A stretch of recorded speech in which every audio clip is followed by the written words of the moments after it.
Vous pensez-vous libre? La réponse est évidemment oui, si vous vous comparez à ceux qui habitent dans des régimes non démocratiques, où l'état de droit n'existe pas et où les lois peuvent être modifiées en quelques heures par un tyran. C'est un peu l'image que les gens se font de la démocratie, c'est-à-dire en se comparant à ces régimes autoritaires. Et vous vous dites sûrement, mais mes droits sont protégés par la Constitution, je suis libre, et heureusement que je le suis, car je ne voudrais pas vivre dans un régime politique qui m'opprime. Quelle horreur! Voilà qui est toutefois un peu court comme raisonnement, puisque la liberté peut être brimée tout autant en démocratie qu'en régime autoritaire, et ce par des moyens qui sont tout à fait similaires l'un à l'autre. Vous vous imaginez peut-être que la police rôde partout dans les régimes autoritaires et qu'elle arrête, torture et tue tous les dissidents politiques qu'elle trouve sur son chemin, générant ainsi un climat de terreur qui force les gens à se tenir tranquilles. Oui, vous avez bien regardé des films, car la réalité est bien différente. Dans le régime autoritaire, la privation des libertés individuelles s'effectue de manière beaucoup plus subtile que cela. Et nul besoin de menacer les gens de manière aussi explicite. Non. La méthode par excellence est celle qui consiste à faire en sorte que les gens développent la crainte de perdre leur emploi ou de se voir refuser une promotion s'ils osent critiquer ou dénoncer une politique ou le dirigeant en place. Lorsque les gens ont intériorisé cette crainte, ils détournent leur énergie politique vers leur sphère privée. Ils se disent alors, au moins l'État me laissera libre de faire ce que je veux dans ma vie privée si je m'abstiens de le critiquer. Par contre, si j'ose le critiquer, je me retrouverai alors dans la rue.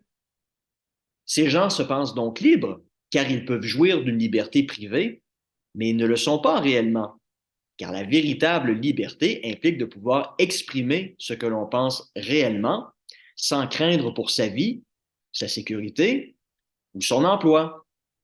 Et comme les gens se détournent de la sphère publique au profit de leur sphère privée, le gouvernement est alors libre d'agir comme il le souhaite, d'imposer les décisions de son choix et ses membres de s'enrichir à même les fonds publics.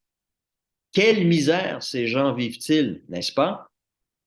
Mais est-ce nécessairement mieux en démocratie? Les gens ont-ils réellement la capacité de faire librement les choix qu'ils souhaitent faire? Absolument pas.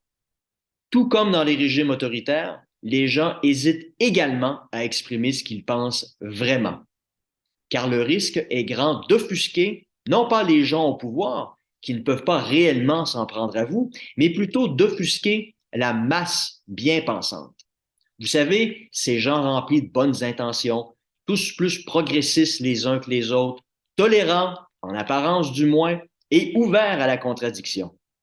Mais ce n'est qu'une fausse image, car ils sont en réalité l'inverse de ce qu'ils projettent.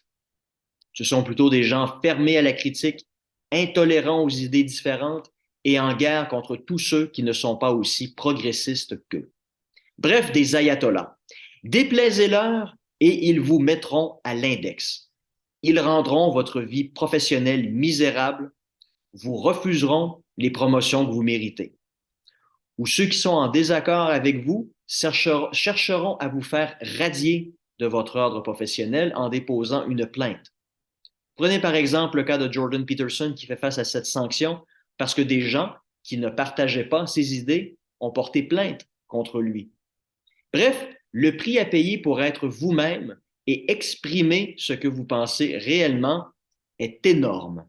Et plusieurs se refusent à affronter cette épreuve car leur gagne-pain en dépend.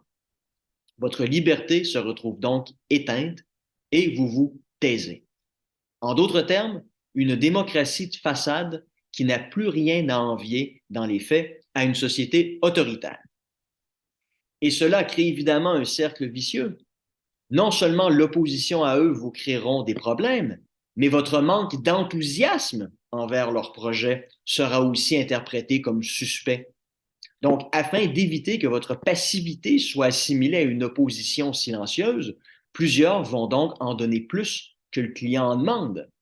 Ils manifesteront alors un progressisme encore plus débridé et augmenteront ainsi la barre de ce que les autres doivent approuver.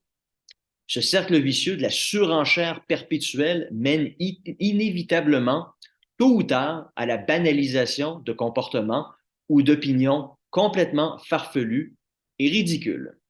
Et quand ça se produit, les fous prennent le contrôle complet de l'asile et le bon sens fout le camp.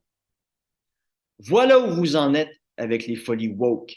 Les gens embarquent dans cette démence collective de peur d'être sanctionnés, mais ce faisant, alimentent encore plus cette déraison au point où on ne sait plus trop aujourd'hui qui est un homme et qui est une femme.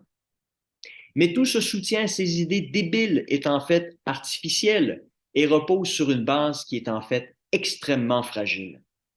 Il suffirait simplement que les gens acceptent en même temps de dire assez, c'est assez, pour que tout ce système qui frise désormais la maladie mentale s'effondre. Pour ce faire, il faut du courage. Vous en reste-t-il suffisamment pour oser dire non et être ainsi vous-même?